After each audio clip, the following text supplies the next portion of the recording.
story, guys. So Mr. Bailey tried to get us to tuck our shirts in. And we passed you in the hallway, and you didn't say anything. Well, this was the response. He stood up. He had a beautiful desk with plate glass on it. Pounded his fist. He said, "You know that there are over 1,500 people in this school.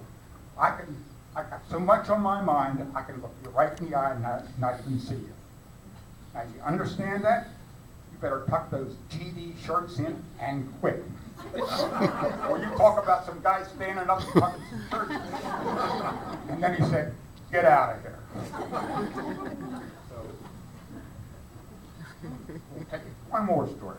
This had to do with Charlie Matthews in another class. Ooh. One of the things you weren't supposed to do was smoke.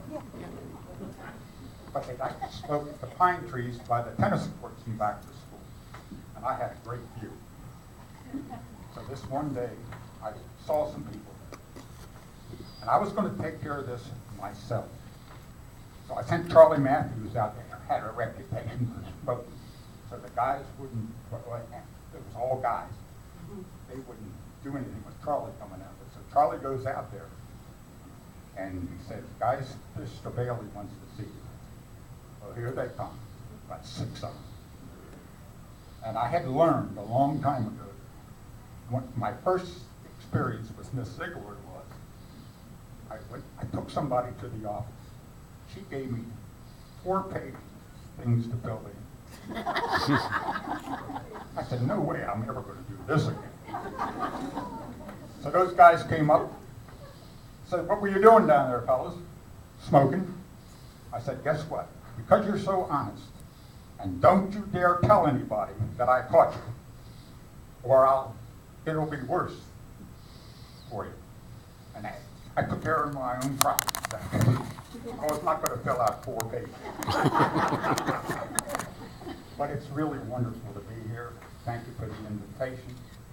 I can't tell you how much I look forward to this.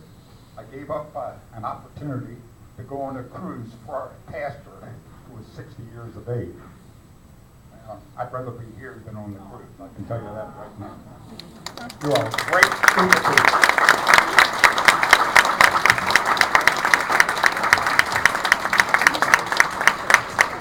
Thank you, John. We appreciate it. Bob says you forgot something. Soccer? He was the best darn soccer coach of all the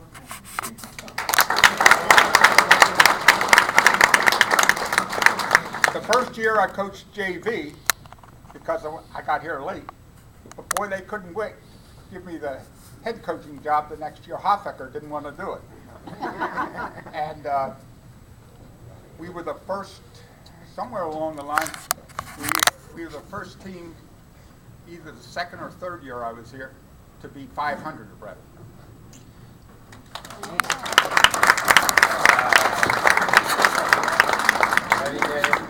Any of you guys remember Hofecker explaining what a gas mask was to you, or it wasn't? You guys remember that? Oh, well, I'm not going to explain it to you now. John Wiseman? What? And Dave. Oh, hey, thank you. Are you going to do this, Dave? I believe so. Okay, good, thank you. Can you hear me? We can hear you. Can you hear me now? Still hear me? All right. Can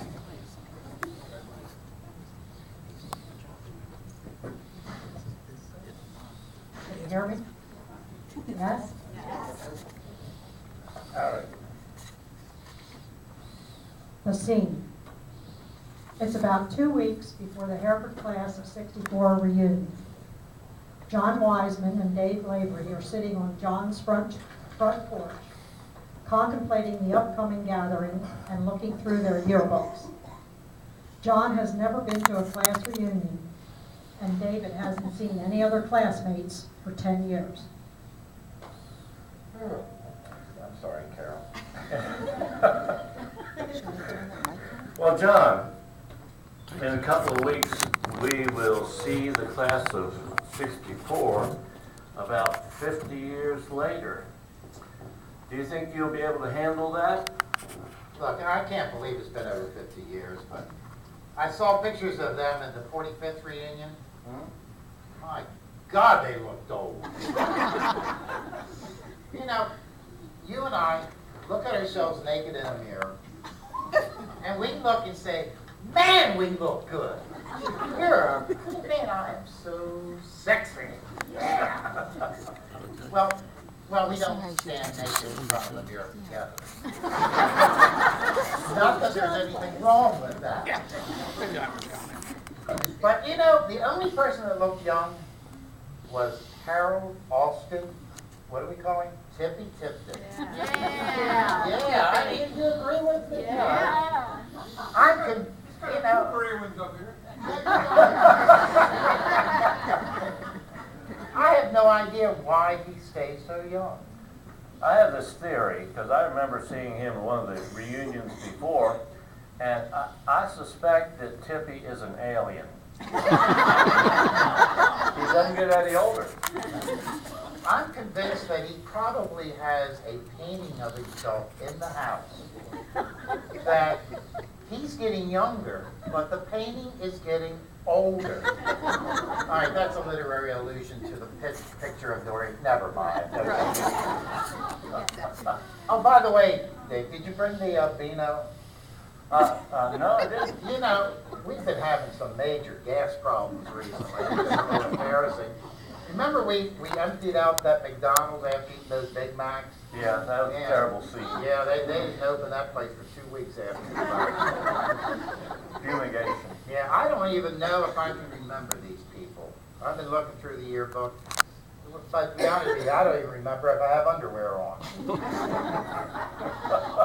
Nope.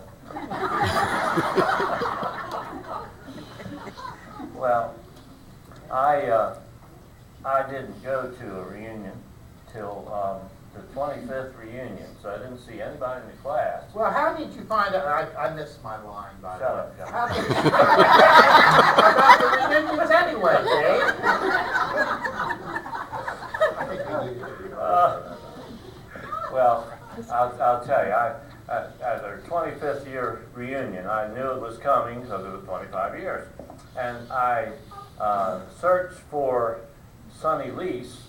I'm thinking of several guys that I knew, and I searched for Sonny Lease and found his number, and I gave him a call, and he was good enough to invite my wife and me up to stay with him for the reunion. Now, his wife, wake up, John. Sorry. His wife, Sonny's wife, Esther, and Sonny were excellent hosts, and we had a great time catching up on all of those 25 years. And we found out we both had a son. This is going to sound silly, but we both had a son named Matthew. Not the same. Okay, now Sonny goes, moving right along. Sonny goes by Sterling now, so that took some getting used to. And John, Sonny's mom used to live right next door to Sonny. And I went over there and talked to her for a while and really enjoyed talking to her. Found out a lot about what Sonny was like growing up. Fortunately, I don't remember any of the details. Thank God. But now be prepared about Sonny. Be prepared when you see him because he lost most of his hair early in life. But then his mom always believed he would come out on top. But yeah, Sonny would tell you that grass doesn't grow on a busy street. But you know, grass doesn't grow on a rock either.